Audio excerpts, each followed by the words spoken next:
Bom dia a todos, senhoras e senhores. Eu gostaria de cumprimentar os componentes da mesa, especialmente o meu querido colega Stevenson Valentim, uma pessoa que, embora nos conheçamos há pouco tempo, no tempo da Terra, né, parece que nos conhecemos há mais tempo, porque temos muitas afinidades, acho que muitas causas em comum, e independentemente da orientação partidária ou da sigla partidária a qual nós estamos vinculados, nós temos muitos pontos em que nos encontramos, tanto por ideologias do que é bom para o Brasil, quanto por ideologias humanitárias mesmo, como é o caso dos motivos pelos quais nós compomos a CAS, né? Gostaria de cumprimentar também o deputado Diego Garcia, que acaba de compor a mesa, a senhora Laís Santana Dantas, o senhor Maurício Nunes da Silva, a senhora Maria Terezinha Cardoso, que vem aqui abrilhantar esse evento.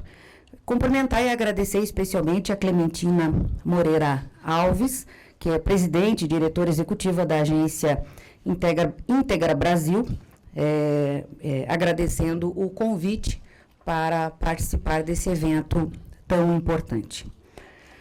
Senhores, eu gostaria de fazer algumas considerações. Estava até comentando aqui com o senador Stevenson, como para nós não é fácil falarmos de assuntos dos quais não temos intimidade, né? Eu venho da área jurídica, fui juíza durante 22 anos, então eu tenho conhecimento jurídico.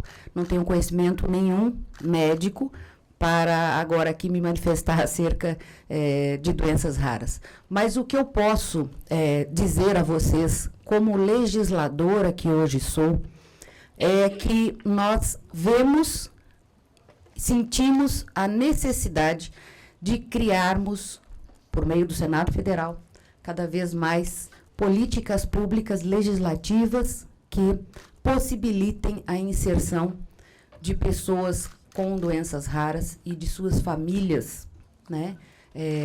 A inserção no meio social como pessoas visíveis, como pessoas que realmente são.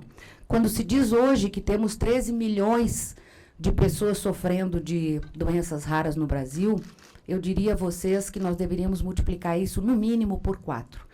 Porque nós temos também as famílias dessas pessoas que hoje sofrem, carregam consigo não apenas o peso da doença, não apenas, às vezes, a necessidade de uma mãe deixar do trabalho para poder cuidar do seu filho, né? Mas também o risco de que algum outro membro da família também venha a ser acometido pela mesma doença, porque muitas delas são mesmo de origem genética, né?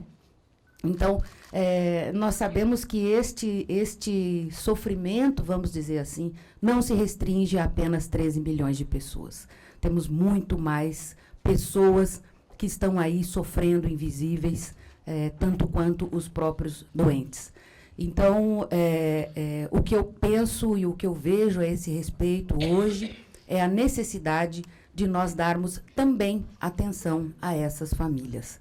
O Estado precisa ter olhos para perceber que o trauma, não tem outro nome para isso, que é causado quando se tem um familiar com uma doença que, primeiro, leva-se anos para diagnosticar, né?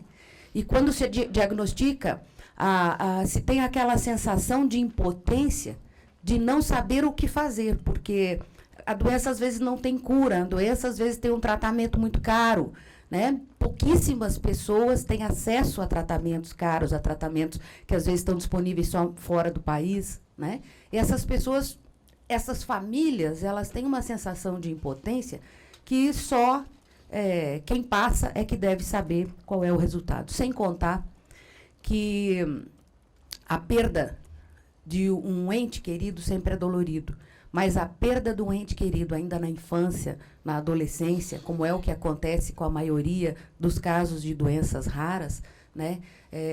As pessoas morrem muito cedo, a perda desses entes, ela causa um vácuo que contraria o que a natureza diz, né? Os mais velhos vão embora primeiro, né? Quando você tem na sua família um ser mais novo e perde, o trauma ainda costuma ser muito maior, né?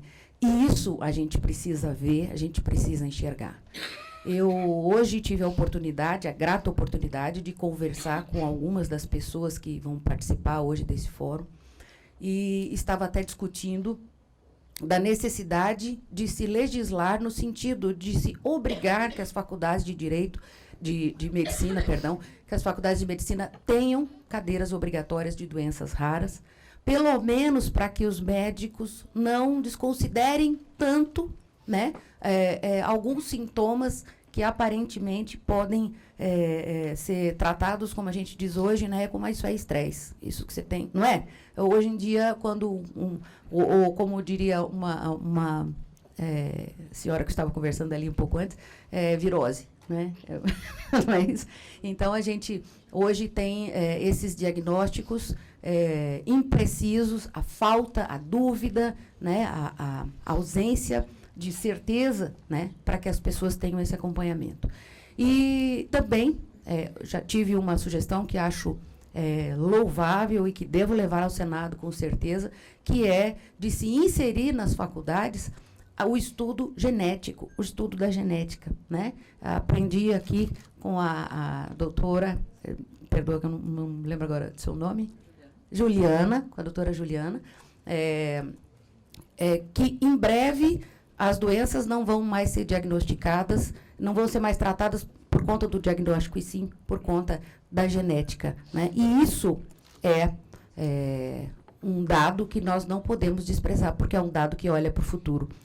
Hoje, o Brasil legisla sempre muito atrasado diante das coisas que estão acontecendo. A gente leva muitos anos para acordar e ter uma lei, né? Muita gente morre, muita gente sofre, muita coisa acontece até que o legislador acorde para acudir aquelas situações. E hoje a gente precisa mudar isso. Nós precisamos estar, pelo menos, mais próximos daquilo que vem acontecendo, para que a gente possa acudir, socorrer e ver o que está acontecendo, o que pode acontecer no futuro breve, enfim. Então, e desde já, eu me comprometo a fazer essas proposições legislativas no sentido de tornar obrigatórias essas cadeiras nas faculdades de medicina, e desde já tomo a liberdade de convidar os senhores e as senhoras para audiências públicas do Senado, aonde nós possamos discutir com mais amplitude, ainda que seja uma, que seja duas, que seja quantas necessárias, para que nós possamos discutir e dar visibilidade para este assunto que é tão importante. A gente sabe que mesmo quando se lida com política pública, quando um gestor público, ele, diante de um país cuja maior deficiência é a saúde, como é o caso do Brasil. Hoje, se você perguntar qual é o maior problema do Brasil, você não ouve dizer que é a segurança pública, você não ouve dizer nada, você diz que é a saúde, todo mundo sabe. Então, eu imagino a situação de um gestor que tem que lidar com uma verba que não dá conta nem das doenças mais banais, né? E ainda ter que destacar uma parte dessa verba para tratar de doenças que, embora hoje a gente diga são 13 milhões, mas são 13 milhões divididos em 8 mil doenças. Então, isso é muito pouca gente que sofre de doenças parecidas, e isso não é rentável nem para as indústrias farmacêuticas, né? E as indústrias farmacêuticas trabalham efetivamente para ter lucro. Não é um caso de se criticar, né? A indústria, obviamente, ela não é filantrópica, embora hoje a gente veja que realmente há um cuidado, um olhar mais social, um olhar mais preocupado com essas questões, mas a gente sabe que, não havendo rentabilidade, né, o incentivo é muito pouco. E, por outro lado, nós sabemos que a saúde pública, no caos que está, é muito difícil para o gestor destacar aquilo que seria o necessário para esses tratamentos. Eu estive, só vou falar mais um pouquinho sobre isso, porque eu estou até hoje espantada com o que eu vi no meu estado de Mato Grosso, na capital do estado. Eu estive fazendo uma inspeção no pronto-socorro municipal e constatei que não tem seringa, não tem luva, não tem um mínimo básico. Os médicos estão com depressão, os enfermeiros levam gás de casa para poder curar os pacientes, porque tem medo de não fazer o curativo e a pessoa morrer de infecção e serem ainda responsabilizados por isso, né? Então, quando você tem um caos dessa magnitude nas coisas mais banais, na doença mais banal, ou num ferimento, um politraumatismo, por exemplo, né, que é uma coisa banal, que se cura facilmente, imagina a dificuldade que não se tem em relação a doenças raras. Então,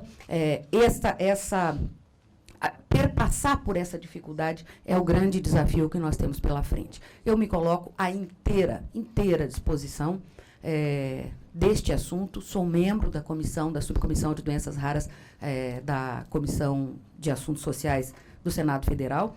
Me coloco à inteira disposição. Meu gabinete está aberto para sugestões legislativas e para a proposição de políticas públicas. Posso ir até o ministro da Saúde para que nós possamos implementar efetivamente alguns programas que estão aí já à disposição, dependendo, às vezes, só de uma assinatura ou de uma reunião, de um esclarecimento. Sei que também aqui tem membros ligados ao Ministério da Saúde, mas, independentemente disso, quero me colocar à inteira disposição de todos os senhores e de todos os brasileiros para que tratemos desse assunto com a seriedade e com a humanidade que ele merece e exige. Então, desejo a todos um bom encontro, um bom fórum, que seja uma troca de conhecimentos que efetivamente tenha resultado prático o mais rápido possível para essas pessoas que tanto necessitam. Muito obrigada a todos.